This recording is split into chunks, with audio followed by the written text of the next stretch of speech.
एक मित्र है और वो मित्र कोई सामान्य नहीं है।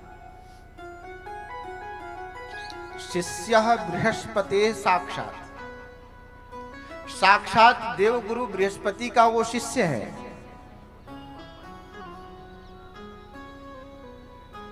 उद्धवो बुद्धि सत्तमा,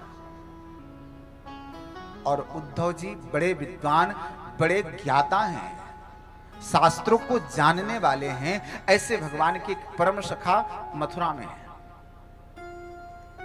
भगवान को कोई बात कहनी होती ना तो अपने मित्र को बुला करके कहते हैं, उन्हीं से बैठ करके बातचीत करते और उन्हें गोकुल की एक एक बात बताते। कहते उद्धव तुम्हें पता है मैं गोकुल में था ना, मुझसे ब्रज गोपियां और मुझसे मेरे मित्र श्रीदामा मनसोखा ये सब मेरे साथ खेलते थे। कभी मैं खेल खेल में हार रहा होता था ना तो मेरे मित्र मुझे जिता देते थे। उद्धव मैं तुमको क्या बताऊं, मेरी मैया रोज सुबह मेरे लिए माखन निकाल करके रखती है। मेरे बाबा मुझे बहुत दुलार करते हैं। ऐसे उद्धव जी को बैठा करके और ब्रज गोपियों की कथा सुनाते, मैया यशोदा के उस प्रेम भाव की कथा को निवेदन करते, उस बाबा के हृदय के उद्गार का वर्णन करते हैं। एक दिन मथुरा के भवन में भगवान बैठे हुए, मैया देवकी भोजन की थाली लगाती और भोजन की थाली लगा करके उसमें मक्खन रख दी थोड़ी सी। वह थाल ले जाकर के ठाकुर जी के कमरे में रख दी। भगवान ने जैसे ही थाल खोल करके देखा ना और उन्हें मक्खन पे नजर गया तो मैया यशोदा की याद आ गई। भगवान उस थाली को ढक करके और एक तरफ रख देते हैं। भगवान के नेत्र सजल हैं। मैया देवकी कुछ भी पूछती हैं, ठाकुर कुछ भी नहीं बोलते, कोई उत्तर ही नहीं देते, बोल ही नहीं पाते। संयोग से उद्धव जी आए। माता देवकी ने कहा कि उद्धव देख, ये कृष्ण कुछ बोलता नहीं है, कुछ कहता नहीं है, पता नहीं कहां खोया खोया सा रहता है, तो इससे बात कर, शायद हो सके तुम्हें कोई बात ये बता दे। उद्धव जी कक्ष में गए हैं और जाकर के ठाकुर को देखते हैं कि ठाकुर के नेत्रों में अश्रु है। उद्धव जी बड़े आश्चर्य में पड़ गए कि जो आप साक्षात, आप तो नारायण हैं प्रभु, आपकी आंखों में अश्रु, प्रभु ये आपकी कैसी लीला है। प्रभु आप तो यहां जीवों के कल्याण करने के लिए अवतार लेकर के आए हैं। मैं सभी ग्वाल वालों से यह कह के आया था कि मैं परसों आ जाऊंगा। ब्रज गोपियां, ग्वाल बाल, मेरे बाबा, मेरे मैया आज तक हमारा इंतजार करते रहे।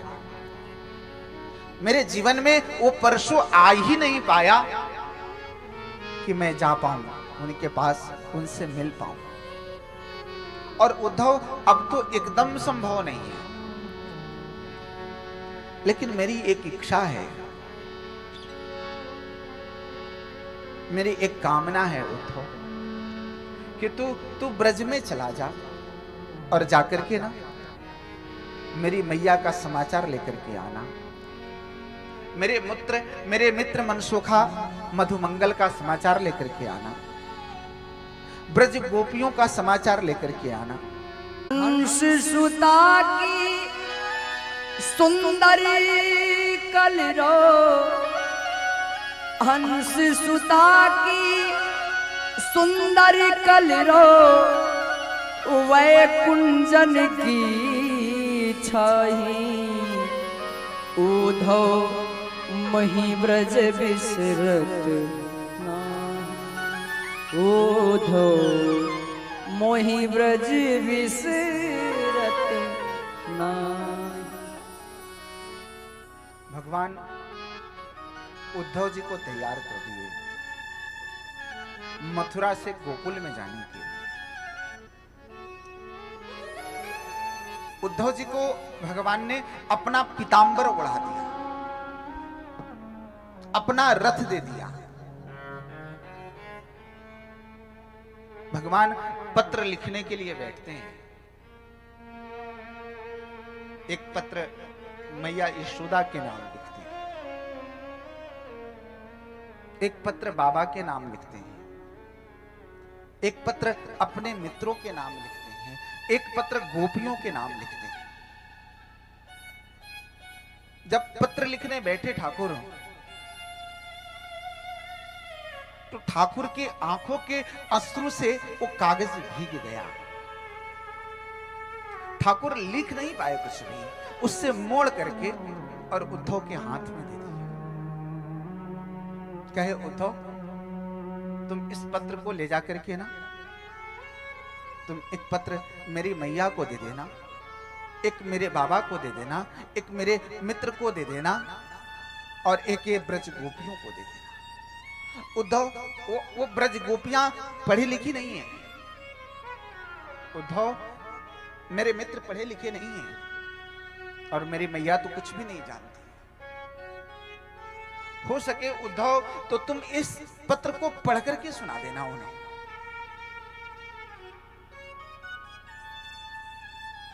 उद्धव जी उस पत्र को लेकर के, उस संदेश को लेकर के उस गोकुल में उस रथ से बैठ करके जा रहे होते हैं। मन में विचार करते हैं कि देखो, मैं तो जानता हूं कि यह कृष्ण साक्षात नारायण है। मैं जाकर के गोपियों को उपदेश दूंगा, मैं उन्हें समझाऊंगा। जिनको तुम स्मरण करती हो वो साक्षात तुम्हारा कन्हैया नहीं है, वो साक्षात नारायण है। ऐसा विचार करते हुए उद्धव जी जा रहे होते हैं। रास्ते में गोकुल के समीप में किसी से पूछते हैं कि देखो, बाबा नंद का भवन कौन सा है, मुझे। उद्धव जी का बड़ा सत्कार किया, अपने भवन में ले जाकर के बैठाया। मैया यशोदा पालने के पास बैठी हुई है। उद्धव जी जाकर के मैया को प्रणाम करते हैं।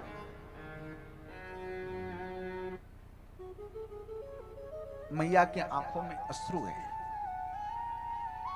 उद्धव मैया को सांत्वना देते हैं। ब्रज गोपियां आ गई, ग्वाल वाल आ गए सारे, कि कोई मथुरा से मेरे कृष्ण का कोई संदेश लेकर के आया है। सभी आकर के नंद भवन को घेर लिए कि उद्धव क्या संदेश लेकर के आए हो, जरा मुझे भी तो बता दो। उद्धव जी ने पत्र को खोला है और खोल करके पत्र का वाचन किया। भगवान उसमें लिख करके भेजते हैं, बाबा नंद और मैया यशोदा का संबोधन करते हैं। उसमें ठाकुर लिखते हैं, ऊधो मैया को सुनइयो, तेरो लाला बड़ो दुख पावे।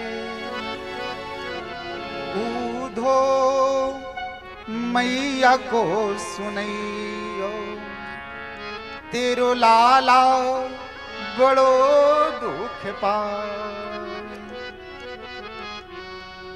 उद्धव जी पत्र का वाचन करते हैं। भगवान लिखते हैं कि मैया, मैं जब से आपके पास इस मथुरा में आया हूं ना, तो जो सुख मुझे आपके पास मिलता था वो सुख इस मथुरा में नहीं है। मैया, जब मैं आपके पास था ना, तो जैसे ही सुबह होता था तो आप ठंड के मौसम में आप गर्म जल लेकर के आप मेरे मुख को धो देती थी और आप अपने आंचल से मेरा मुख पोंछ देती थी।